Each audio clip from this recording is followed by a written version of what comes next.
Hello and a warm welcome to HW News Network, your one-stop show, truth be told, for some engaging and thought-provoking conversations. Now, post-Maharashtra elections, there have been various instances and reports which go to show that polls allegedly have been rigged, polls have been stolen, and why Election Commission is hell-bent on concealing the data, why there is a difference between the votes counted and the votes polled. These are the major questions which everybody needs answers at this point of time. Opposition parties have been trying to contact the election commission, but they don't get credible answers. And if they are not getting answers, they surely get a rebuff that the questions which you have raised are baseless. So how does the country deal with a situation like this when the democracy is being stolen, the elections are being stolen, and one is so helpless? The courts look helpless, the election commission looks helpless, or deliberately tries to look helpless. What does one make out really of this situation? Joining me now is a very special guest this evening, author, economist, social and political commentator, Parakala Prabhakar. Thank you, sir, so much for joining. It's wonderful always to have you on the program. And there's a long gap since we last spoke. And I think we last did an interview when the Lok Sabha elections got over. And after that, I had spoken to you. But after that, you had gone abroad, and therefore we couldn't touch base with. And now that we are meeting, 3 elections have gone by. Haryana elections, Maharashtra, and now Jharkhand also is over. And now the country is looking forward to Delhi and Bihar the next year. Now, there are a whole lot of questions as to how the Election Commission is not being transparent. And just to say that Election Commission is not transparent looks like a very cliched comment. But one needs to be very hard-hitting and get to the bottom of the problem as to where the problem is. Is the government preventing the Election Commission? Has the government really sealed the lips of Mr. Rajiv Kumar? How does one read the situation? Nice to be back with you, Neelu. Thank you very much for having me again. Neelu, about the Election Commission, I think we need to go back to the beginning, in the sense, beginning of, the change in its character. The way the election commissioners were appointed now, the ones who are now in place, I'm not trying to cast any aspersions on individuals. They may be very good. They may be, men of very high integrity. But let's park that aside. The Supreme Court of India's Chief Justice used to be a member of the committee that selected the election commissioners. But his role was taken out. So the committee, consisting of 3 people, has 2 from the government and leader of the opposition, 3. Leader of the opposition, when this particular, the incumbent election commission was constituted, the leader of the opposition, then Mr. Sudhir Ranjan Chaudhary, he said, he was given a shortlist a few hours before, and he could not really vet, and, he did not really participate in it. So, in a sense, the Election Commission, as it is constituted today, is constituted entirely by the government. And the reason why appointments were to be made was that one of the election commissioners had resigned for inexplicable reasons. We do not know why he went out. Anyway, these people were in place. They were appointed by the government. And in a sense, if somebody says that, Election Commission has ceased to be an independent, autonomous body, and it has become almost like a government department, it will be very difficult to rebut that kind of a charge. Because in essence, it was the commission was, commissioners were appointed by the government because they have the majority. Keep that aside. But still, let us hold our horses. Let's not blame the election commissioners, or let's not doubt their integrity. But then what happened after that, the kind of hate speeches that went on, and Human Rights Watch had said that out of 170 rallies that the Prime Minister has addressed during the Lok Sabha campaign, 110 speeches contained hate speech against the Muslims. No action was taken. And a lot of other leaders also spoke, and a lot of violations have taken place of model code of conduct. Nothing happened. So, people started doubting about the impartiality of the election commission. Then come the elections to Jharkhand, Maharashtra, and before that Haryana and Jammu and Kashmir and all that. In Jharkhand, I remember very well the Prime Minister openly saying that, if opposition wins, your daughters will be taken by the minority community. He was delivering not so much veiled, but an open hate speech. Nothing happened. So just keep this in mind. With that in background, now in Lok Sabha also we had these problems where I think we have discussed it earlier, that, when the polls closed, the provisional figure announced by the Election Commission and the final figures announced by the Election Commission before counting. Of course, in Lok Sabha, there was a huge gap, inexplicable gap. And then, with that kind of a thing, the Vote for Democracy group had computed that about 79 seats, the result was, affected by this kind of an injection or inflation or hike in votes. Keep that aside. And, in some states, the hike was about 10.48%, 10.52%, 6%, 8%, 3%, 4%. These are huge numbers.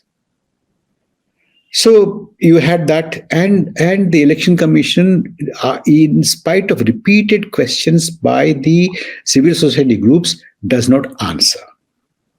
A memorandum is not responded to. That's now we come to the Maharashtra. Of course, we'll have to discuss about Jharkhand also. Please remind me of that. Now, in Maharashtra, on the first phase of polling, there's only one phase of polling for Maharashtra. On the 30th at 5 p.m. At 5 p.m., the percentage of polling as announced by, whatever figures I'm going to quote today with you now are all from the Election Commission's website, or the final figures are from their app. And you're talking about the polling day, that is on 20th November, right? On 20th at 5 p.m., the Election Commission website says that there was 58.22% polling. And at 11:30 p.m., it says that the polling figures were revised to 65.02%. This was a hike of 6.80%. Now, if you want the gross figures, we arrived at the gross figures. 5,64,88,024 at 5 p.m. on 20th. At 11:30 p.m., it is 6,30,85,732. So the difference is between 5 p.m. and 11:30 p.m. The difference is 65,97,708. It's about 66 lakhs, if you want to round it off. And as though that was not sufficient, just a few hours before the actual counting, on the 22nd, there was another revision. And in this revision, the hike was, on top of the 6.80, 1.03%, which translates into 9,99,359. The gross figure is 6,40,85,091. So all put together, the total hike from 10 to 11:30 on 20th and on 22nd, all three put together, you can see it is 75 lakhs 97,067. Round it off to 76 lakhs, which adds up to 7.83%. This is huge, Neelu, because historically speaking, one can very well understand there's a provisional figure, there's a final figure. Between the provisional figure and the final figure, there has never been a discrepancy of more than 1%. More often than not, it has always been around 0.5%.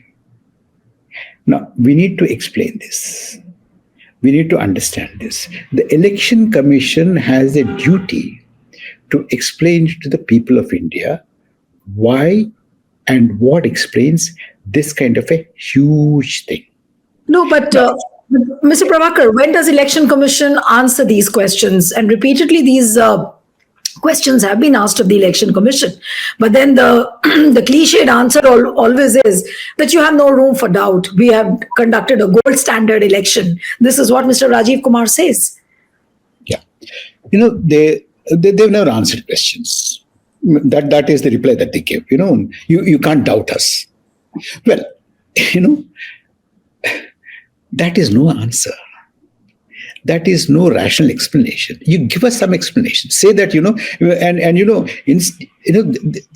what is surprising, Neelu, in this whole thing is that people who like the winner or the party who won the election support this. They say, oh, look, why should they answer you? Who are you? I'm a citizen. I'm a voter. Neelu, I want to remind you and your viewers one cardinal principle. As a voter, I am entitled to the following. One, that my vote is correctly registered. And that registered vote is correctly stored. And that registered and stored vote is correctly counted. I'm entitled to that. Because what is the purpose of the entire election process? That my matadan, my poll, what I think should reflect not only in the ballot box, but in the storage as well as in the counting, isn't it? So that is, when that is not happening, or when I doubt that, I should be able to verify. There should be a system of verification. That is not there. There should be a system of accountability. That is not there. And, how do you account for this kind of a hike? And people who do not belong to Election Commission, as I said, people who want or who are supporters of the winning party, they say, look, there are 1 lakh polling booths in Maharashtra. You're talking about 76 lakh vote hike, which comes to 76 votes per booth. Really? Which means that throughout Maharashtra, in all the polling booths, uniformly, 76 people have voted extra in that particular between 5 o'clock and 11:30. Is that what they mean? Is that what they mean to say? If that is the case, what I want, there is a system. There is a system because, you see, the poll roughly ends either 5 o'clock or 6 o'clock, depending upon the territory, depending upon the state. Now, let us say in Maharashtra it ended at 6 o'clock. At 6 o'clock, when the clock strikes 6 o'clock, the polling is not suspended or stopped. Whoever has already entered the premises, they are allowed to vote as long as it takes. But the condition is that at 6 o'clock, the gates to the polling station are closed. Nobody else after 6 o'clock is allowed to enter. One. Second thing is, the last person standing in the queue is given a slip which bears number 1, 2, 3, 4, 5. And the person who is standing closest to the polling booth is given the last number. And those slips, after each one of them is polled, the slips are collected and deposited. That's one. The second thing is, the distribution of the slips and the slip people and that particular process of the extended polling is videographed. Now, if this argument has to be dealt with, what people like me want is that let the Election Commission put the videograph and the slips in public domain. Then we will know whether 76 lakh votes are evenly, uniformly distributed among 1 lakh booths, or there were more in some or less in some, or is there... Now, the point is this. For if 55.88 or 58.22% vote has already taken place, how much is left? Why would you need that kind of a time? And so these are the things that need to be explained. The Election Commission is duty bound. Stay ahead with our cutting-edge news app. Instantly access the latest shorts in just 1 minute and breaking news in just 50 words. Download now for a smarter, faster news experience.